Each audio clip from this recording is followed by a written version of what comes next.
Goa Organics వారి skin care, hair care, wellness products కోసం AP, తెలంగాణలో డిస్ట్రిబ్యూటర్లు కావాలను వివరాలకు స్క్రీన్ పైన ఉన్న నెంబర్కి కాల్ చేయండి. ఎమ్మెల్సీ జంగా కృష్ణమూర్తికి బిగ్ షాక్ తగిలింది. ఆయనపై శాసనమండలి చైర్మన్ అనర్హత వేటు వేశారు.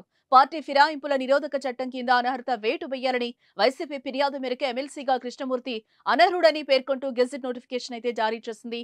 1999-2009లో పల్నాడు జిల్లా గురజాల కాంగ్రెస్ ఎమ్మెల్యేగా కృష్ణమూర్తి గెలిచారు.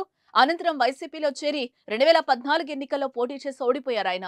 ఆ తర్వాత ఆయనకు సీఎం జగన్మోహన్ రెడ్డి ఎమ్మెల్సీ పదవిని ఇచ్చారు.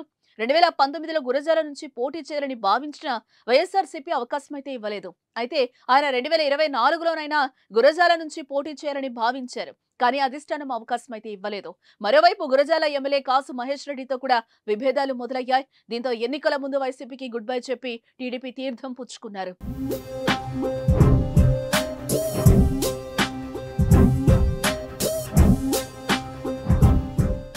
ఏప్రిల్ 1న ఎమ్మెల్సీ జంగా కృష్ణమూర్తి వైసీపీ ప్రాథమిక సభ్యత్వానికి, రాష్ట్ర బీసీసీఎల్ అధ్యక్ష పదవికి రాజీనామా చేశారు. ఏప్రిల్ 6న పల్నాడు జిల్లా సత్తెనపల్లిలో నిర్వహించిన ప్రజాగళం సభలో టీడీపీ అధినేత చంద్రబాబు సమక్షంలో పార్టీ కండువా కప్పుకున్నారు. పార్టీ మారిన జంగా కృష్ణమూర్తిపై వేటు వేయాలని YCP whip Lella Appireddy assembly secretary general కు ఫిర్యాదు చేయడం జరిగింది.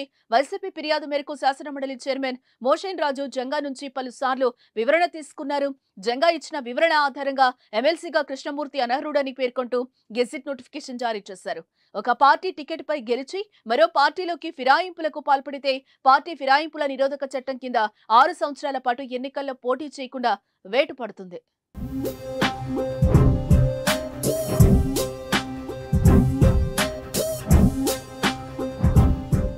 సుమన్ టీవీలో మీ పర్సనల్ అండ్ బిజినెస్ ప్రమోషన్స్ కోసం కింది నెంబర్కి కాంటాక్ట్ చేయండి.